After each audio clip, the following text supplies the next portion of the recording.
Assalamu alaikum, my all dear students. I hope you all are good at your homes. And now I am going to discuss your summer vacation task of class 3 and the subject is science. Myself Asima. Bismillahirrahmanirrahim. Start with the name of Allah, who is the most beneficent and merciful. And now I explain your summer vacation task one by one. There are three things that is given on your worksheet. Question number 1, solve true and false on the worksheet. Question number 2, attempt short questions on the worksheet. Question number 3, draw a neat and label diagram. The topic of first unit is the human body. In this slide, you can see the brief introduction of human body. First of all, you have the concept of a human body, that how the human parts of body work. सबसे पहले आपको human body का concept होना ज़रूरी है कि वो किस तरह से वर्क कर रहा है. Like your hand, they you are performing different task with your hands, your legs and many other parts. इस स्लाइड में मैंने कुछ 5 सेंसेस को डिस्कस किया हुआ है. I discuss in detail one by one. First one is eyes. Eyes the organ of site, एक ऐसा ऑर्गन जो कि आपको देखने में मदद देता है. इसकी डेफिनेशन है, our eyes allow us to see everything. Eyes का बेसिक फंक्शन क्या है, इसका बेसिक टास्क क्या है जिसके थ्रू आप अपनी हर चीज़ को देख सकते हो. Second one is nose, the organ of smell. The nose is build to smell and filter the air that we breathe. सबसे इसका पहला जो फंक्शन है वो है चीज़ों को स्मेल करना है. दूसरी यहाँ पे एक और बात भी मेंशन है कि ये एयर को फिल्टर करता है, डैट वी ब्रीथ, जो कि हम अपने सांस के थ्रू अंदर एयर ले रहे होते हैं उसको ये फिल्टर करता है, that this smell is good और bad. Third one is ears. Ears the organ of hearing, एक ऐसा ऑर्गन जो कि आपको सुनने में मदद देता है. Our ears pick up all the sound around us. इसका जो बेसिक फंक्शन है, ये बेसिक पर्पस ईयर्स का जो हमारे है वो ये है कि जो भी साउंड्स आपके इर्द गिर्द होती हैं उनको ये पिक करता है और ये जो है उनको एक इन्फॉर्मेशन में टर्न करता है और वो इन्फॉर्मेशन आपके ब्रेन तक पहुंचती है जिसके थ्रू आप अंडरस्टैंड करते हो कि ये किस चीज़ का साउंड था. आप इजीली आइडेंटिफाई कर सकते हो कि which type of sound is this. Fourth one is tongue. Tongue the organ of taste, एक ऐसा ऑर्गन जो कि आपको टेस्ट में मदद देता है. We are help to taste food with the help of tongue. कि टंग का बेसिकली क्या पर्पस है कि आपको डिफरेंट टाइप ऑफ फूड्स हैं जिसके थ्रू जो है आप डिफरेंट फूड को टेस्ट कर सकते हो. इसकी एक छोटी सी एग्जांपल के थ्रू मैं आपको समझाना चाहूँगी. Let's suppose if you have, आपके पास कोई स्वीट है जिसको आप टेस्ट करना चाहते हो. जब तक आप उसको टेस्ट नहीं करोगे आप नहीं बता सकते कि वो कितनी स्वीट है. जैसे ही आप उसको अपनी टंग पे रखोगे तो यू कैन फील कि वो कितनी स्वीट है. Last point is, our last sense is skin. Skin आपके जो प्रीवियस 4 सेंसेस हैं वो आपकी बॉडी के डिफरेंट पार्ट्स के साथ लोकेटेड हैं, लेकिन स्किन जो है that is important sense in the human body की. आपकी ह्यूमन बॉडी में सबसे इंपॉर्टेंट जो है वो सेंस है. The whole body is covered with the skin, कि इसके थ्रू जो है आपकी पूरी की पूरी बॉडी जो है वो कवर्ड हुई है. As you can see in the pictures, 5 senses. First one is sight, hearing, taste, touch and smell, and with the help of these you can easily identify these 5 senses with the help of their pictures. Our first unit of your worksheet is the human body. There are 3 questions that is given on the worksheet. First one is true and false, and true and false you can easily attempt or solve with the help of your books. Second question, answer the following question, and there are 3 questions in this. First one is, what are different sections of the human ear?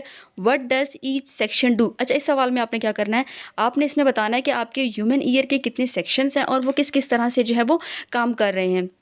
I tell you the different sections of human ears. First one is outer ear, second one is middle ear and third one is inner ear. आपकी book के अंदर first जो आपका unit है उसके अंदर इन तीनों को डिटेल से बताया हुआ है कि what task they are performing, like outer ear, middle ear and inner ear. तो वहाँ से इसको easily लिख सकते हैं. Second question, what are the job of tongue? As I discussed in my previous slide that what is the purpose of tongue. tongue आपका क्या purpose कर रहा है कि वो they are help to taste food, कि आप फूड को टेस्ट कर सकते हो. And they allow us to sense hot and cold in food, कि आप फूड आपका ठंडा या गर्म है आप अपनी with help of tongue you can easily tell. Third question is what type of organ is the tongue. Type और टंग जो है वो कौन से टाइप का ऑर्गन है? At the organ of taste, जो टेस्ट का जो ऑर्गन है, टेस्ट इसका जो है वो ऑर्गन है। Last question is draw and label the diagram of year. अच्छा, इसमें आपने क्या करना है, आपके पहले ही यूनिट के अंदर आप अपना इजीली वहाँ से ढूंढ सकते हैं। आपको ईयर की डायग्राम भी दी हुई है वहाँ पे और आप उसको वहाँ पे लेबल भी किया हुआ है। So you can easily draw beautiful diagram of year and also label. Okay, in this slide, the introduction, the animal world. In this chapter, you can discuss how the animals live in the forest and how what kind of food they are eating. And you can see in the picture there are many animals like elephant, lion, and so many other animals. So इस chapter के अंदर जो आप पढ़ रहे होते हो वो बेसिकली इसका पर्पज़ यही है कि वो आपको बताता है कि एनिमल जो है वो जंगलात में या कहीं पे भी वो सर्वाइव कर भी रहे हैं तो वो किस तरह से वहाँ पे रह रहे हैं, वो किस किस्म की खुराक जो है वो ईट करते हैं, किस किस्म का फूड जो है वो खा रहे होते हैं। तो इस चैप्टर के अंदर बेसिकली इन्हीं इन्हीं एनिमल्स के बारे में डिस्कस किया जाता है. Okay, in this slide, unit 2, the animal world. There are only 5 questions in this worksheet. Question number 1, true and false, and I already told you that you can find true and false with the help of your books. Question number 2, answer the following questions. And in this, name the 4 stages in the life cycle of bee. अच्छा, इसके अंदर आपने बताना है जो आपका B का life cycle है उसकी 4 स्टेजेस हैं जो आपने बतानी है. So I tell you one by one. First one is egg. Egg is look like a tiny white seeds. ये बिल्कुल छोटे से सफ़ेद बीज की तरह होता है एग. और सेकंड इसका जो है स्टेज वो है लार्वा. लार्वा जो है they look like a white worm. ये जो है एक सफ़ेद कीड़े की तरह होता है और जिसकी ना तो टांगे होती हैं ना इसके बाजू होते हैं. And third point is pupa. Pupa at this stage the bee larva change it shape. अच्छा, इस में क्या कर रहा होता है, ये जो लार्वा है अपनी शेप को चेंज कर रहा होता है. And last stage is adult. In this stage a bee is fully grown. अच्छा, इस स्टेज में जो है वो पूरे की पूरी बी जो है वो ग्रोन हो जाती है. मैं दोबारा इन चारों नामों को रिपीट कर देती हूँ. First one is egg, second one is larva, third one is pupa and last one is adult.